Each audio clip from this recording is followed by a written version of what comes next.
So for our first object, I thought it'd be a good idea to work with our center platform because it's an interesting object, it's a focal piece, and it also has some things that are going to be metal and some things that are going to be not metal on it. So I'm just going to drag this guy over here so I can reference him, and here inside of Photoshop we have our unwrap. So obviously here is the top of our object, and this is the little ring that sits around the edges, and these are going to be the rings that go around the object. So I was thinking that we might want to do something a little kind of like tungsten for this guy, which is kind of like a dark metal.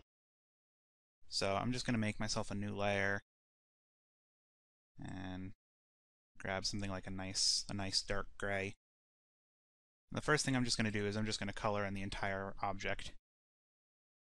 Now remember, with the PBR workflow, we want to make it so that most of our details are not going to be in our albedo map, but we do want to have something that will make it so that the object is interesting to look at. So I thought it might be cool to give some little rings around the top here, maybe some leaking damage along the sides, some dirt that might have gotten put on this plate here. And also, I'm a huge fan of glowy sci-fi things, so I think I want to put a little glowy sci-fi thing in our object as well.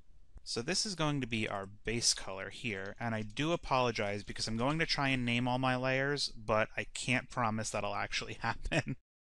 So this is going to be our unwrap wires. And this is our background. And this is the fun stuff because, at this point it's kind of just being creative. There's no real math or science behind it. We're just going to have some fun. So there's no real wrong way to do this. So I'm going to make myself an extra layer. I'm going to grab myself something of a darker color. And I want to have some rings that are around here. We might add some detail to them. So let me grab my ellipse tool, and I'm just going to draw it in.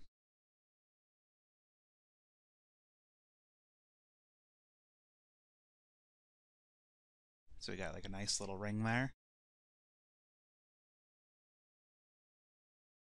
I'm going to grab just a slightly darker gray. And I'm going to do the same thing again.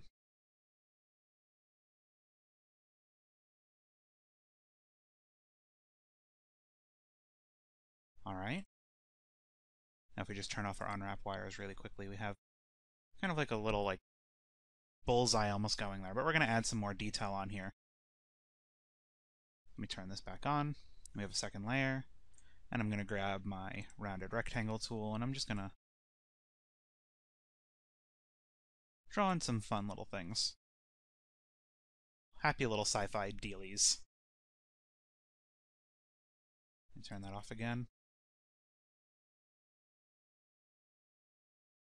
And just nudge this guy up a little bit. Neat. And maybe we'll add a couple of little glowy lights on the top of our platform here.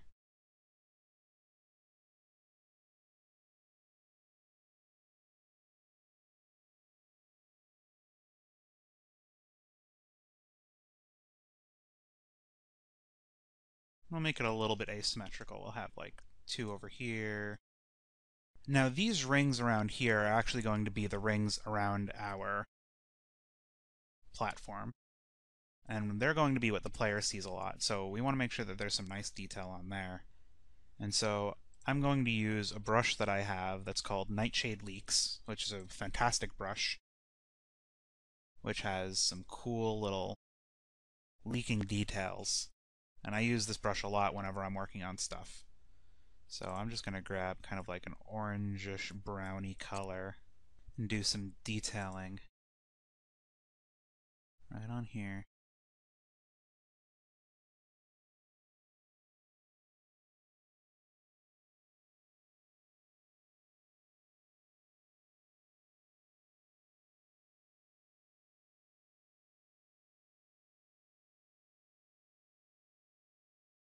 Have fun with it, but don't go too crazy. This is pretty heavy on the side of grunge. You don't want things to get, out of control. And I know that our bottom piece right here is actually the center of our two discs, so I want to make sure that we're going to have some glowy things that are running through there. So this is the bottom plate. Just adding a little bit of detail. Maybe I'll change the color up a little bit.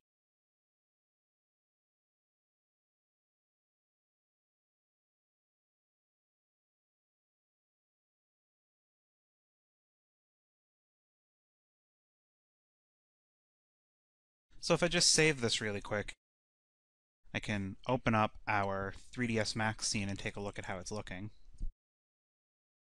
That's looking pretty neat. The only thing is, though, is that this looks a little strange how it kind of gets cut off here, so we'll probably want to add in some grunge on this piece too. And then we're going to do something special in here.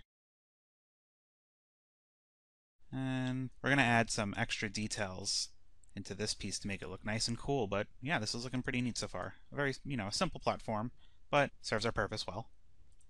So I'm just going to use a wet brush to add in some detail on here, and this is probably going to be a lot easier for you if you have a tablet. Unfortunately, mine is currently out of commission, so I get to do this by hand.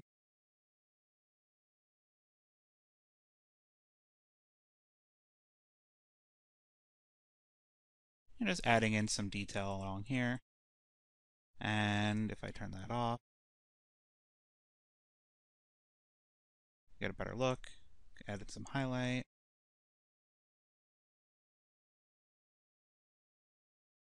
A little bit lighter.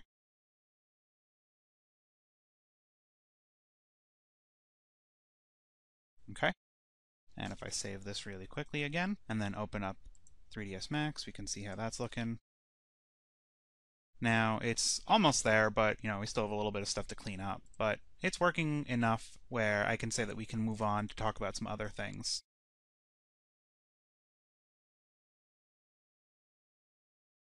So we need to do some cleanup. It's not quite all the way there yet, but, we're getting there. So let me just add a little bit more in. So if you continue this process all the way around, we'll have some really nice rusting effects going on along here. And there is all of our edging effects around the edge. So, looks nice. And what I'm going to do now is I'm actually going to collapse all these layers, and I'm just going to do a quick brightness contrast. I want to bring the brightness down a little bit, along with the contrast. And I want to bring my saturation down a little bit, just so it looks a little bit more realistic. Now the next thing I want to handle is our center disc that's going to have a little bit of cool glowy stuff on it. So the first thing I think I want to do is I want to have a separation, so something a little bit more dark to help that glowy part pop. I'm going to draw in like some super dark metal here. This is like carbide or graphene.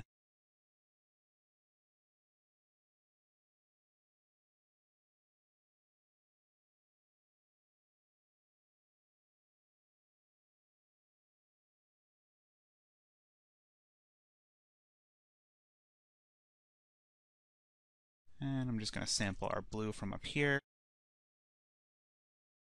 And you know what? I don't want it to run the entire way around, so I'm going to use our rounded rectangle tool and draw in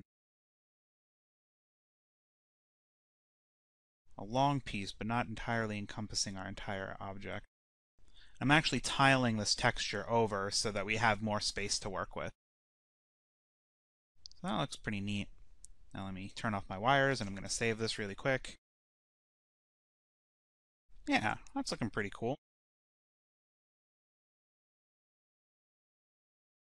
Now, we have our base material and our base colors all set, but we want to add a little bit of, detailing to this guy. So I went on the internet and I found some nice metals, something similar to what I was looking for. And I'm going to use this base metal here to bring out some of the color details in the metal. Now I'm going to use this very sparingly because, again, most of our detail is going to be handled by our roughness map. So I'm just going to sample a small area here. And I'm going to paste it into our scene. Now I'm going to drop it underneath all of our light objects, and I want to bring my rust layer down also.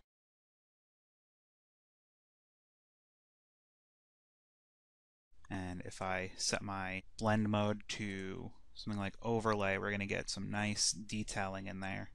But this is far too heavy. So I'm going to turn my opacity down to like 75. And that's pretty good. You know, we're keeping our color, but we're also adding some little bit of detail to it.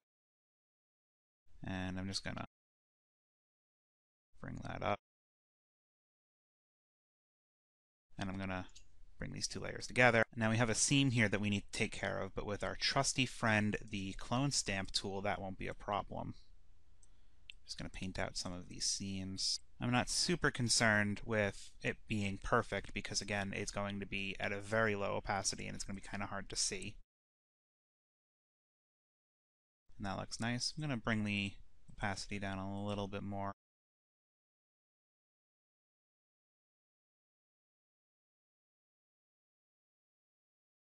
Alright.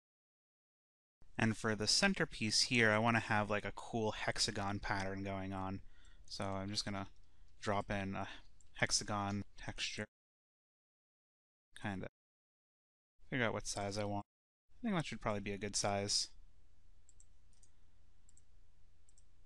So now that our hexagon pattern is more or less covering the area that we want it to cover, I'm just going to collapse all the layers, and then I'm going to grab my innermost circular layer, and I'm going to control click on it so I get a selection mask, and then I'm going to invert my selection and just get rid of all that. And then I'm going to take our hexagon pattern, and then I'm going to set it to darker color to get our color to shine through the light. And we still have our hexagon pattern there, which is looking pretty cool. And you know, I'm looking at this guy now, and I'm noticing the edges are a little boring. So I'm going to take this guy, and I'm going to put a stroke around the edges.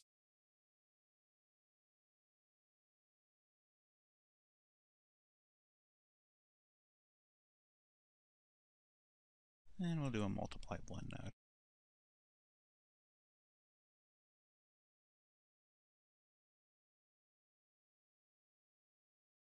And we'll do the same for our outer circle. Just apply a stroke.